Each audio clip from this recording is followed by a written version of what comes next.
Au Québec, il y a un certain nombre d'auteurs qui vivent de leur plume. Au Québec, il y a un certain nombre d'auteurs qui payent pour être publiés. Bienvenue à Enquête.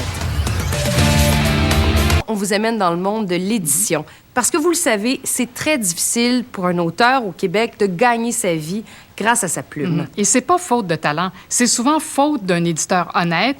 On vous parle ce soir de pratiques très douteuses d'éditeurs qui privent littéralement les auteurs de leurs revenus.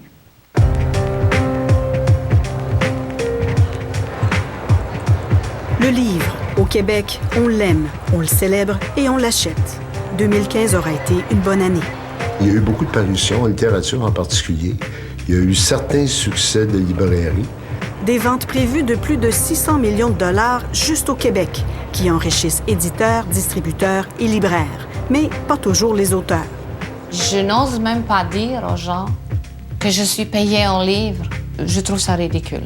Et c'est dévalorisant, c'est très dévalorisant. D'autres vont jusqu'à payer pour être publiés. J'en connais qui ont acheté leurs livres, écoute. Des centaines d'exemplaires de leurs livres. C'était la seule condition pour que l'éditeur les publie. Et tout le monde le sait dans le milieu, mais personne n'en parle. Tout le monde a peur de parler. Comment expliquer qu'une industrie encadrée par la loi, qui bénéficie de subventions, tolère des pratiques douteuses au détriment des créateurs? Ma théorie à moi, comme auteur et éditeur, c'est qu'écrire, c'est l'utilisation que tu fais de ton droit de parole. Que tu sois payé pour, tant mieux, mais que tu sois pas payé pour, tu sais.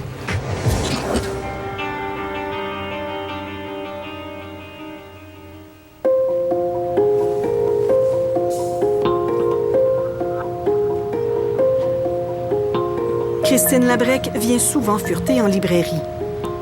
Elle, qui ne rêve qu'à écrire, n'y trouve pas son premier roman. Il existe pourtant. 690 pages bien solides. Elle vit soudain, à côté du château, un dragon noir.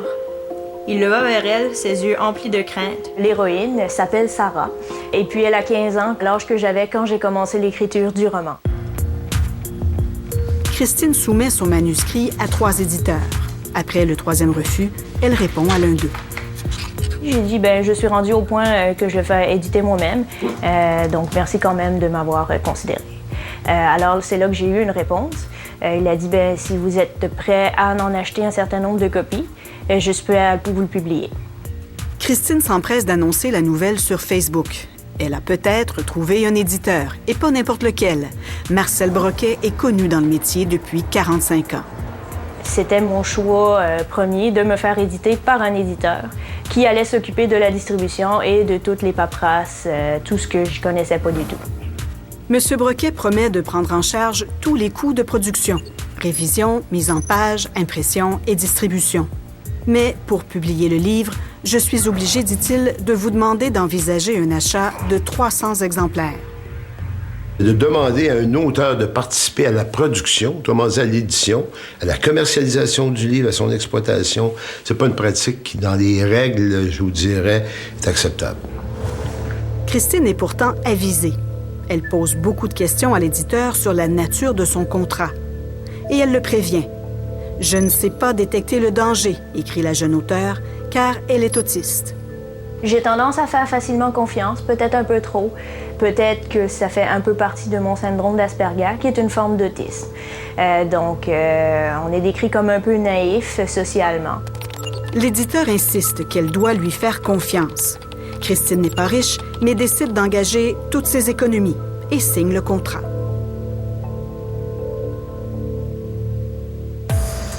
Au Québec, l'industrie du livre est régie par la loi 51. Elle prévoit le rôle de chacun des maillons de la chaîne et la part qui lui revient.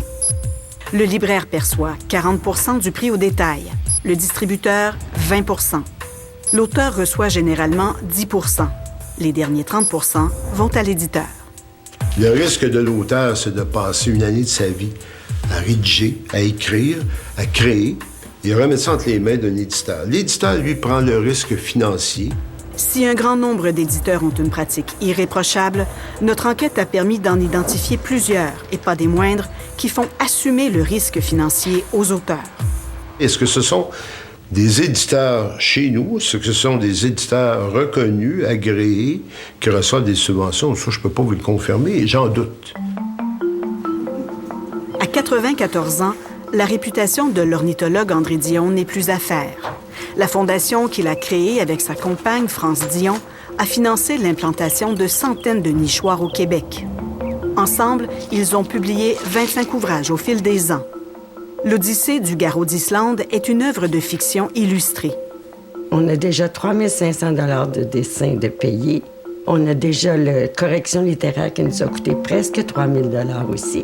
Le projet est déjà avancé lorsque les Dion le soumettent à un éditeur agréé, les Éditions Gide à Québec. Au bout de 3 semaines, je reçois un courriel de M. Lambert qui veut bien participer à la publication de notre livre, qui a trouvé ça beau, qui a montré ça à son équipe, mais qui aurait besoin qu'on lui donne 10 000 $. Le projet implique trop de risques, dit l'éditeur, et aucun profit en vue. Il demande un minimum de 10 000 $. Avec 15 000, ma décision est déjà prise. En échange, il offre une quantité de volume équivalente à la somme investie. Mais il conserve tous les droits sur l'œuvre. Les droits lui appartenaient, je crois, pour 6 ans. On n'avait rien à tirer de ça, sinon de sortir de là, puis ça pressait, puis c'est ce qu'on a fait. Les Dion ont refusé, mais d'autres ont accepté. L'auteur de ce livre, qui ne veut pas être identifié, en a acheté 400 exemplaires pour 10 000 $. Cette entente de préachat ne fait pas partie du contrat d'édition.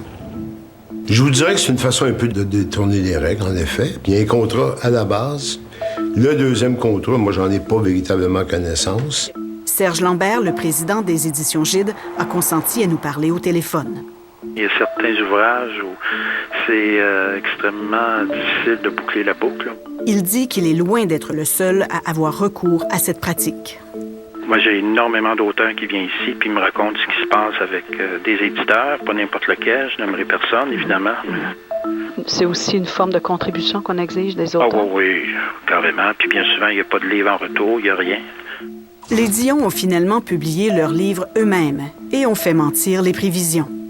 Pour nous, ça a été un succès dans le sens que on a vendu 900 copies en dedans d'une année. Alors que le monsieur nous disait qu'il serait pas bon, qu'il voulait 10 000 $. Que c'était risqué. Que c'était risqué. Dès que Christine Labrec signe son contrat, l'éditeur Marcel Broquet se plaint d'avoir du mal à trouver un imprimeur à prix raisonnable.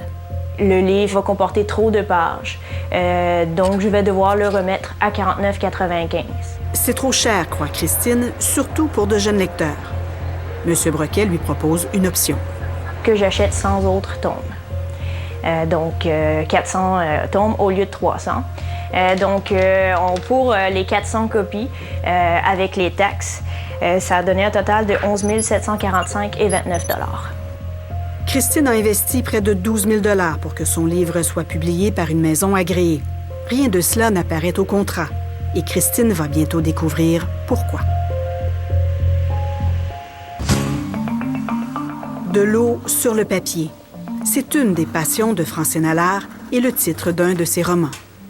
L'eau devenait conductrice de formes et de lignes étirées vers la lumière.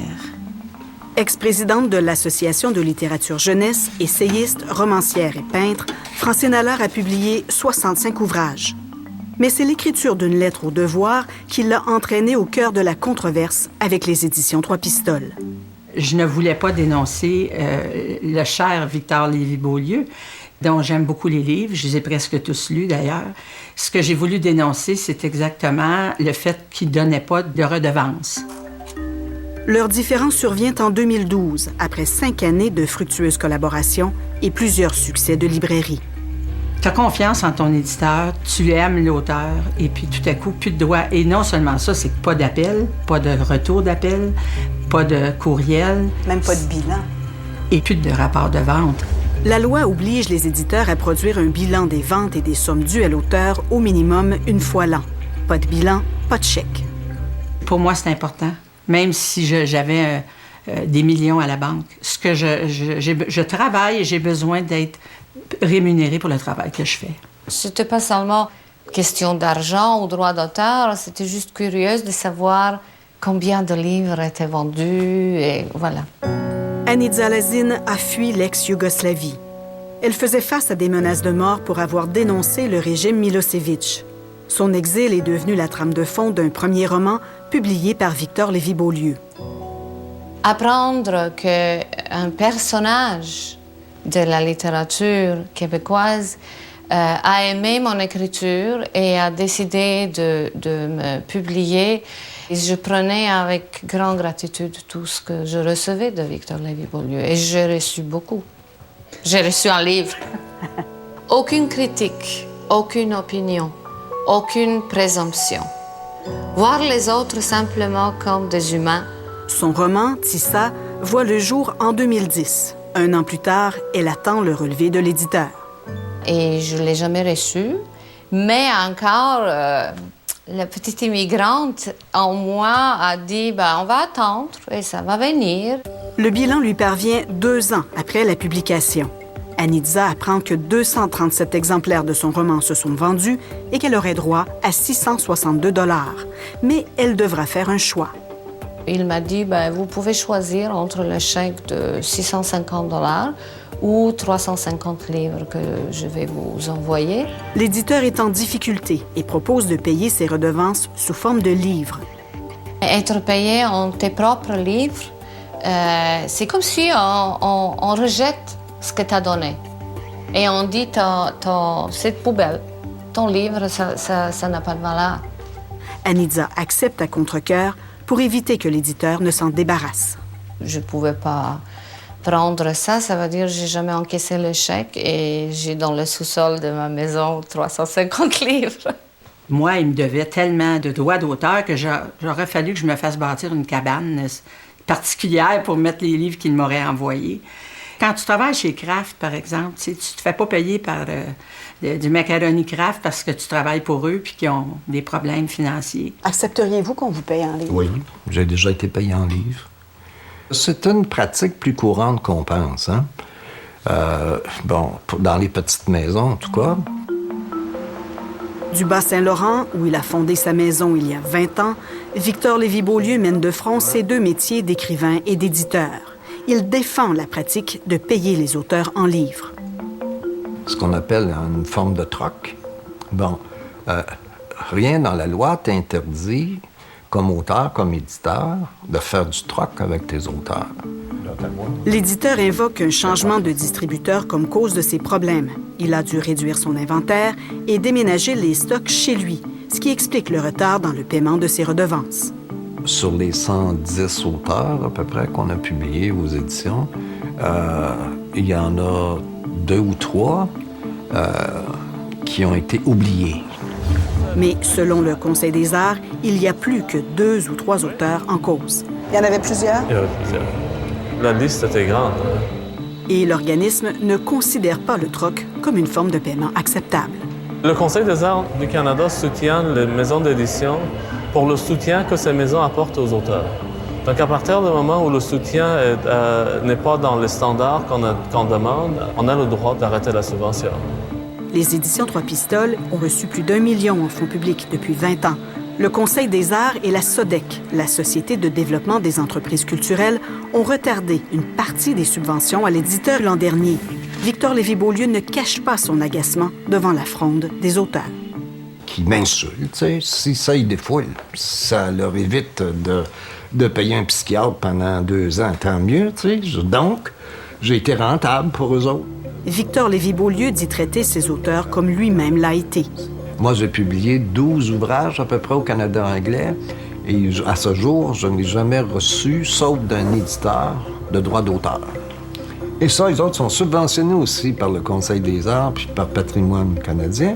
Pendant des années, il n'aurait pas reçu non plus des rapports de vente pour des ouvrages publiés ici, chez Québécois. J'en ai pas fait un drame. Fait que pour vous, la paye, c'est de pouvoir être lu.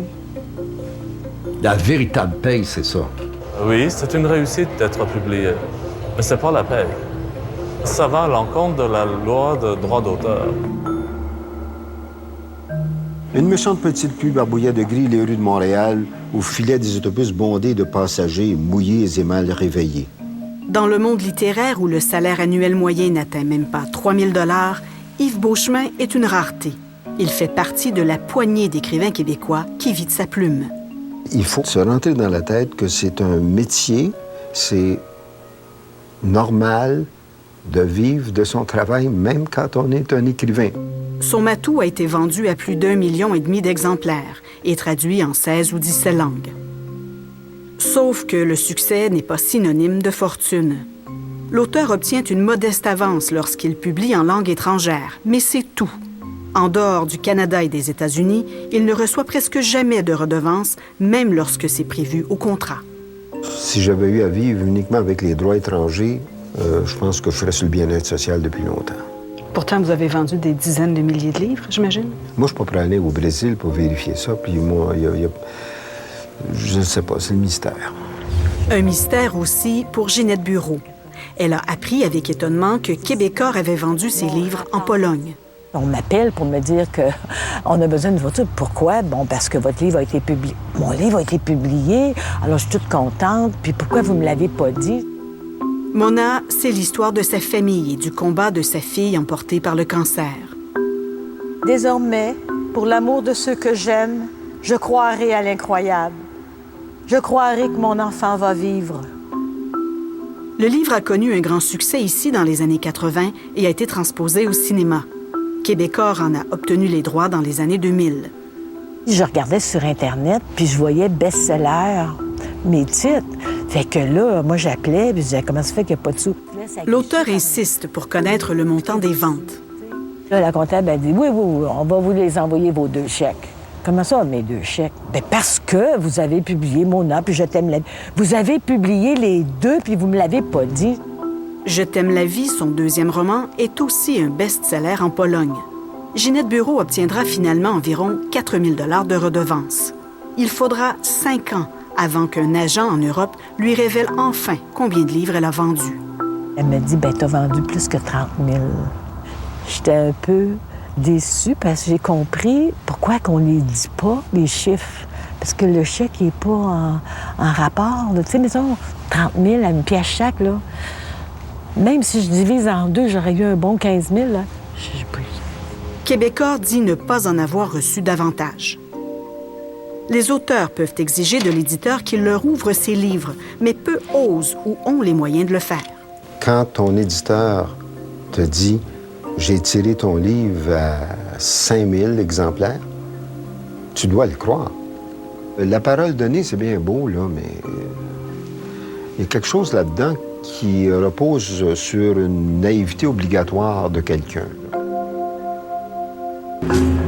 Marcel Broquet est dans le paysage littéraire québécois depuis près de 50 ans, comme libraire, distributeur et éditeur. En 2008, il fonde Marcel Broquet Nouvelle Édition. Une demi-douzaine d'auteurs qu'il a publiés nous ont confié avoir dû acheter leurs propres livres ou avoir subi des pressions pour le faire. Non, ça c'est complètement faux. Je n'ai jamais demandé un sou à un auteur contre rien. Quand je publie un livre, là, je dis bien aux auteurs, écoutez, moi, je ne suis pas une entreprise philanthropique. Je suis une entreprise commerciale. Votre livre, il faut que j'en publie 1000 pour faire mes frais. Ça, c'est quelque chose que l'éditeur m'a toujours dit. Pour faire nos frais, il faut vendre 1000 livres. Toujours bon, ça sent toujours bon des livres. Christine Labrec a accepté d'acheter les 400 premiers exemplaires de son roman « Sarah, fille de dragon ». Elle s'attend donc à ce qu'il y en ait 600 autres en librairie. La librairie Aux Îles n'a pas reçu de copie et ils m'ont dit qu'ils ne pouvaient pas le commander parce que le livre était plus disponible non plus. Donc à ce moment-là, j'ai demandé un peu à mon éditeur, mais j'ai pas eu de réponse claire. C'est seulement 1 an plus tard, en recevant son bilan, que Christine obtient la réponse. Le tirage est d'environ 500 exemplaires. C'est elle qui en a acheté la plus grande partie. Ce qui représente finalement presque 80 % du tirage. Ben ça me surprendrait. Il faudrait voir les chiffres. 80 % c'est impossible.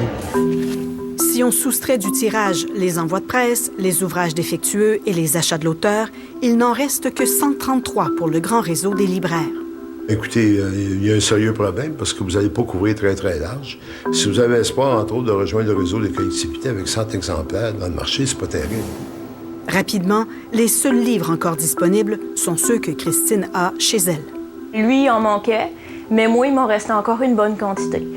Donc, à ce moment-là, il a proposé de me les racheter. Mais à une fraction du prix qu'il lui a vendu. On parlait à ce moment-là de 12 $ de livre. Mais ces livres-là, je les avais achetés à 28 $. Avez-vous vu les chiffres? Oui. J'aimerais bien les voir moi-même. C'est pas ça. Je peux pas lui avoir demandé 2 fois le prix que j'ai vendu.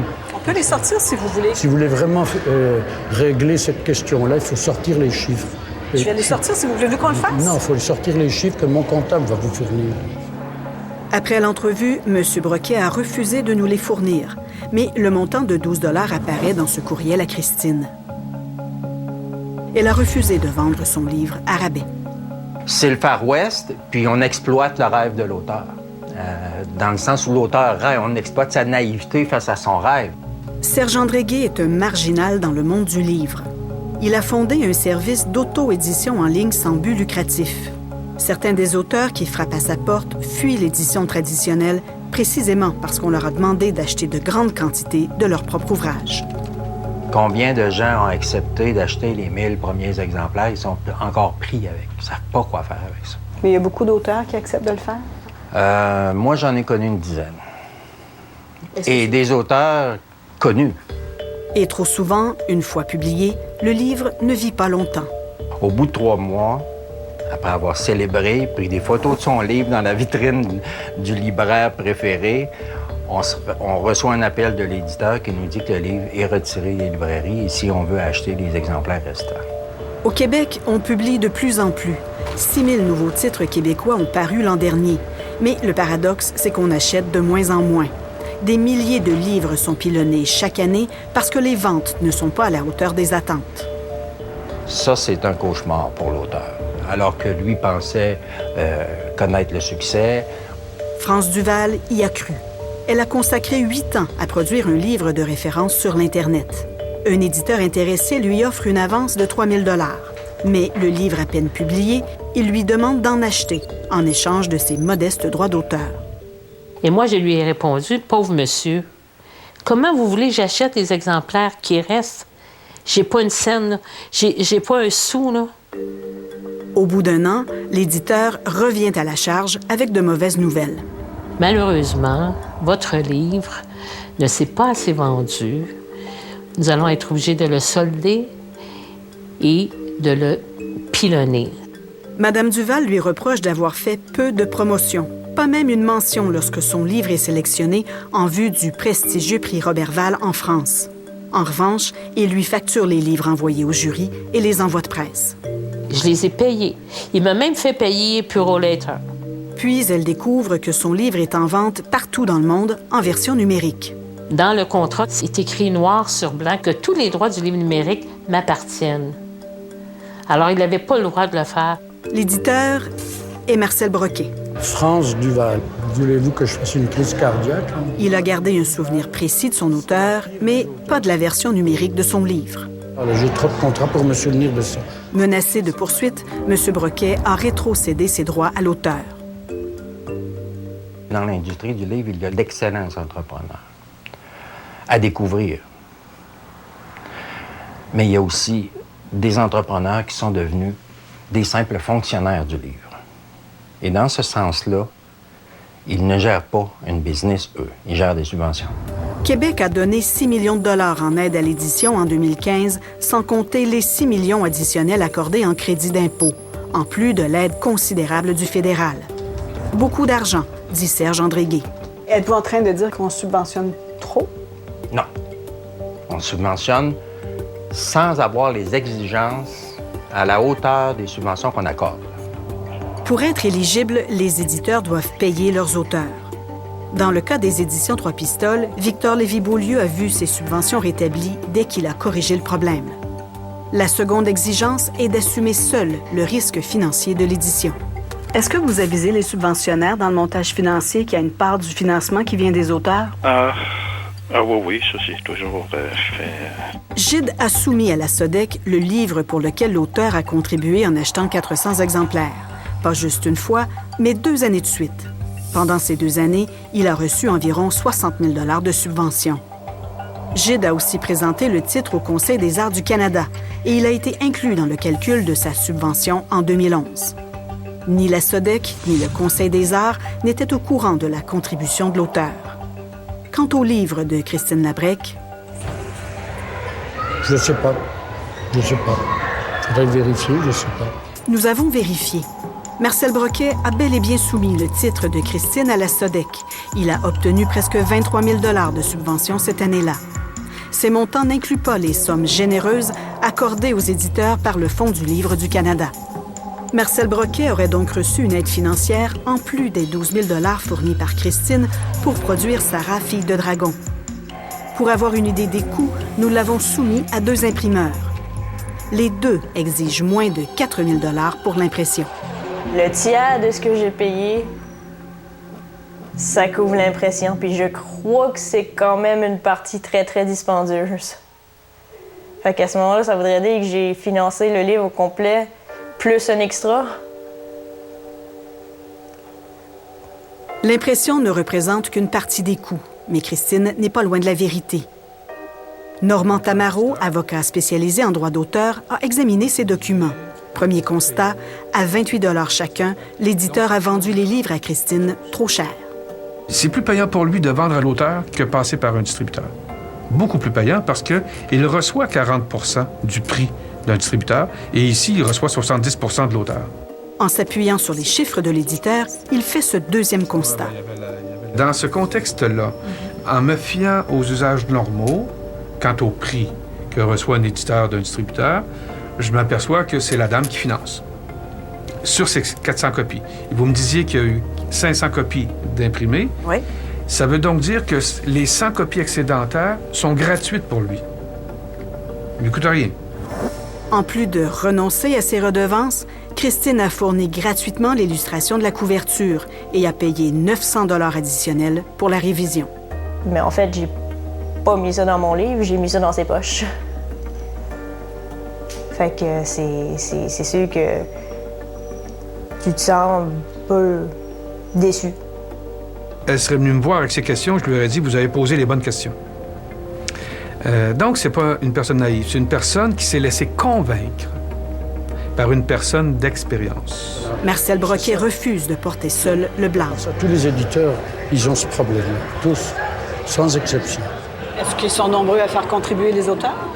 Ils ne vous le diront pas, madame, ils ne vous le diront pas, mais il y a des auteurs très connus ici qui sont passés par là. La SODEC dit avoir reçu une plainte d'un autre auteur contre Marcel Broquet, mais ne pas avoir mené d'enquête. De son côté, l'ANEL dit n'avoir aucun pouvoir de coercition sur ses membres puisqu'elle n'est pas un ordre professionnel. Il en demeure pas moins que l'auteur a au moins l'assurance que si c'est porté à notre attention, on va faire un recours auprès de l'éditeur et on va l'aviser qu'effectivement, ce n'est pas une pratique recommandable. Christine a écrit une suite aux aventures de son héroïne. Mais comme le premier livre n'est plus disponible, et tant que l'éditeur en possède les droits, il sera difficile de la publier. Honnêtement, ça m'avait un petit peu découragée aussi, là. Mais c'est pas complètement parce que j'adore écrire, là. C'est une passion. Puis j'en ai d'autres. J'en ai d'autres en tête.